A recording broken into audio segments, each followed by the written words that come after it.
আমার ছেলে সকালবেলা নাস্তা খায় বাড়িতে পারিস।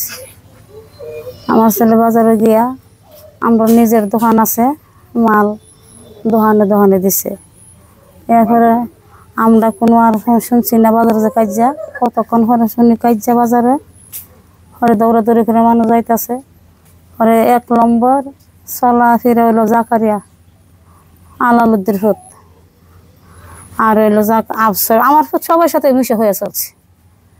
আমার ফুতেরে মাইরা গায়া বাজারে ফালাইয়া তো লাগছে। আমার বড় ছেলে বাড়িতে না, গেছে 10 টাকা।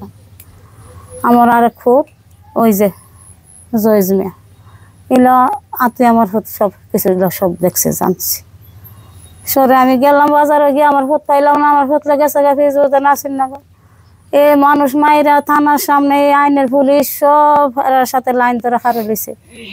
এরা কইতাছে না তাকবীর আল্লাহ আকবার মাটার কইরাইয়া একতার এরা কইয়া আর আইনের ক্যাম্পের সামনে সব দাঁড়াই লইছে। আর কিছু মানুষ নৌকাতে বইরা যাইতেছে গা, এরা টাটা দিয়া যা। আমি থানার সামনে আমি দেখি। আমি সরকারের কাছে আমি সত্য বিচার চাই আমার ছেলের। আমি আপনার কাছে আমার তো কথা, আমি ফাঁসি চাই, ফাঁসি। আমার সামনে আমি দেখতাম জুলাই আপনারা ফাঁসি দিছেন। আমার ছেলের যে কষ্ট দিছে, কষ্ট আমি চাই। বিষয়টা কিন্তু দলীয় কোনো ঘটনা নিয়ে কিন্তু এই ঘটনা ঘটে না। এই ঘটনাটা মূলত হচ্ছে গোষ্ঠীগত দ্বন্দ্ব। এটা মোল্লা গোষ্ঠী এবং উল্টা গোষ্ঠীর মধ্যে দীর্ঘদিনের বিরোধ।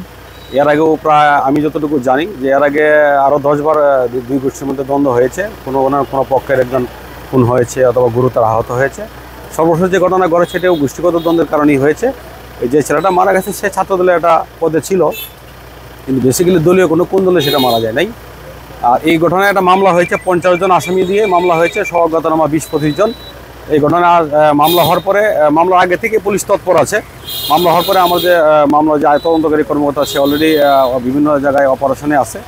খুব দ্রুত বা খুব শীঘ্রই আমরা হয়তো আসামি গ্রেপ্তার করতে পারবো।